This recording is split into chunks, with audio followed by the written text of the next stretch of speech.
who is a younger receiver, kind of an up-and-comer, who has a lot of potential to be one of the better fantasy wide receivers for years to come, especially in the next 5 to 10 years. And I really love his ability to just be a wide receiver. I know it sounds cliche, but his ability to just be a wide receiver, make himself available, truly can elevate his traits as a fantasy prospect. And that player is, of course, Puka Nacua. Let's transition here. Puka Nacua had one of the best rookie wide receiver seasons last year, and truly a testament to what I believe to be one of the more unusual prospects to look at last year. Because remembering Puka Nacua in the draft, he was a 5th round draft pick out of BYU that the Rams truly took a flyer on. No one truly expected him to step into a starting role this early in his career. But what I love about Puka Nacua is that when you look at different wide receivers around the league, even some of the guys who I've mentioned today, you can point to one or two traits that make them special. Whether it be their route running, their ability to make contested catches, their aggressive point of attack, their height, their strength. There's usually one specific trait that you can point out in a wide receiver that makes him stand out. With Puka Nacua, there really isn't any. He's just a guy who gets open. There's nothing special about the way he does it. He just gets to a spot and catches the football, and good things happen. And so, he kind of reminds me of like that kid in recess who just like waves for the ball all the time because no one knows how to cover him. And so, it's just an exciting prospect to think about what Puka Nacua can be as a young receiver who really came out of the woodwork. And so, without further ado, let's jump right into what made his rookie season so memorable. 193.5 fantasy points in his rookie season. He was the wide receiver 6 in fantasy points per game. He set rookie records in receptions and receiving yards. He actually, after Cooper Kupp came back, which we'll talk about a little bit later in the segment, he led the duo in target share, air yard share, yards per route run, and fantasy points per game. And so it's testament to the fact that even when the pressure was on him to continue delivering as Cooper Kupp was recuperating from injury and getting integrated into the offense yet again, it truly was a testament to his ability to continue to carry that offense in that time of need for them. Next season, the fantasy projections really love him yet again. They project him to have 1,344 receiving yards, only 6 touchdowns, for a total of 181.7 fantasy points. So a little bit of production in terms of touchdowns. It recedes a little bit, but he still maintains that production you would love to see in a fantasy prospect.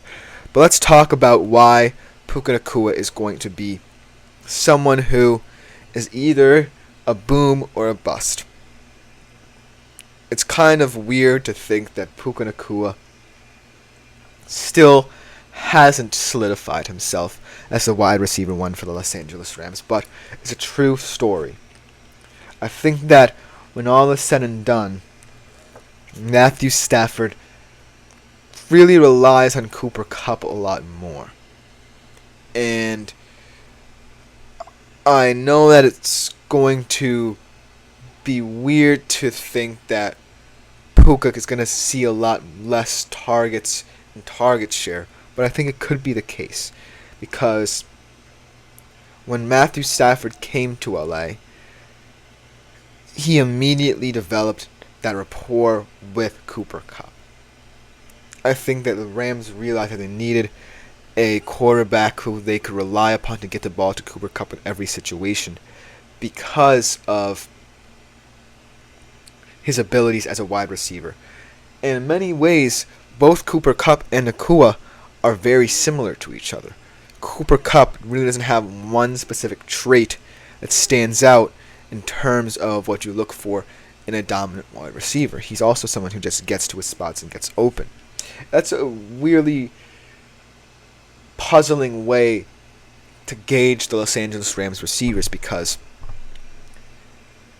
in that offense, a lot of emphasis is preached on availability. getting to a spot. Sean McVay really uses a lot of different ways to make lesser players have more opportunities. It's what he's known for.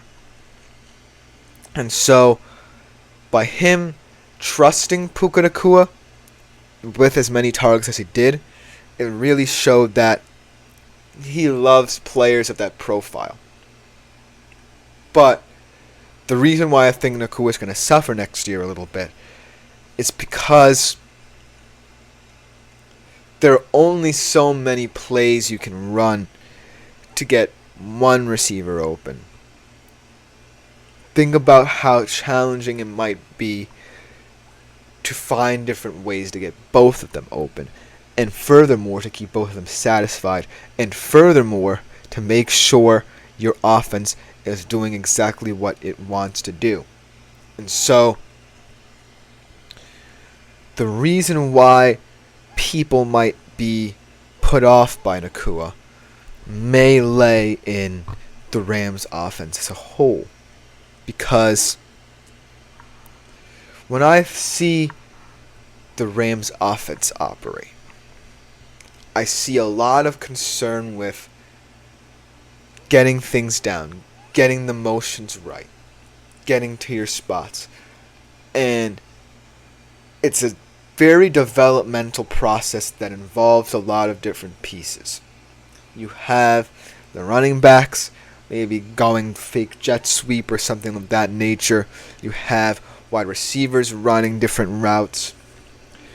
And it really is befuddling to me as to how you can take two guys who kind of operate in the same way and make them satisfied with the way they are implemented into the offense. In a way, to kind of give you a comparison to a different sport, they kind of remind me of England right now, except they're not as stagnant. England's problem is the fact that their players want to occupy the same spaces. And that way they have trouble circulating the ball of the pitch. The Rams have a lot going on as well, but in a different manner. They have been putting up points. Now the question is, well, who's going to be the main point getter? Who's going to be the guy in this offense that breaks the mold, says that I'm going to do something that's unexpected of me, I'm not going to clog up someone else's space to sacrifice the potential of this team. And so Sean McVay is going to have a good hard look into making sure that Nacua and Kupp remain a duo that works in tandem together. That's the key word. Tandem. Because it's a very dangerous road to cross when you have a guy coming back from injury and a guy who's red hot. It's their first full season together, and them trying to figure out who is going to carry the load. And so I really think that there has to be a way to find how these two can communicate in lockstep. Because going forward, the Rams are going to face opposing defenses who are going to want to take away what they do best in terms of motions and scheming guys open. And eventually, Puka's limitations are going to catch up with him. Eventually, perhaps Cooper Kupp might still be feeling injury. He might even get injured again. Who knows? And so, it's all going to come down to, in terms of fantasy, who is the guy that breaks the mold? Who is the guy who steps out of the box and says, hey, we're doing this, but I think we can even do this to make it even more creative and make our offense even more versatile. And so, I don't know who it's going to be at this point in time, but if it's Nacua, that I'm really excited for what he's going to do next year because, as we all know, a lot of players have sought for more slumps, but after exciting rookie seasons, there's a lot of expectation on them. And so, it could be Puka, and the results could bode well for fantasy players. But as of right now, I'm a little bit wary of what this offense is going to look like should Puka and Cup not necessarily develop who goes where. And that's really all I have for you at this moment. That should just about do it for this segment of today's show. Coming up for our last segment, we're talking about a wide receiver in a very pivotal year for himself, but mainly due to his contract situation. Can he perform above expectations in a pivotal contract year? You'll have to tune in and find out when we come back.